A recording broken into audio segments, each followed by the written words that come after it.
Welcome to the banker lamp. Please enjoy the video. In this video, I will show how to make a wind vane. Let's begin by gathering our essential supplies. You will need a piece of cardboard, a drinking straw, and a pencil. Also, grab some scissors, tape, and a pushpin.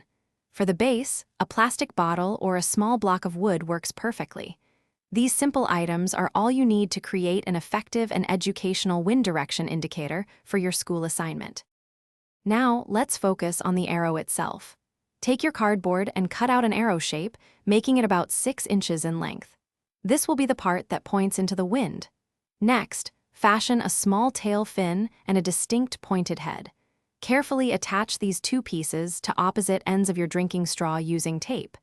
Ensure they are firmly secured for accurate wind detection. With your arrow ready, it's time for assembly.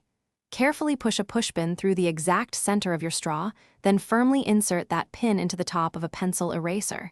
This allows the arrow to spin freely. Next, attach the eraser to the top of your pencil. Finally, insert the bottom of the pencil into your sturdy base, ensuring it stands perfectly upright. Your wind vane is taking shape. Your wind vane is now complete. The final step is to test it. Take your project outside to an open space where the wind can reach it freely. Observe carefully which way the arrow points.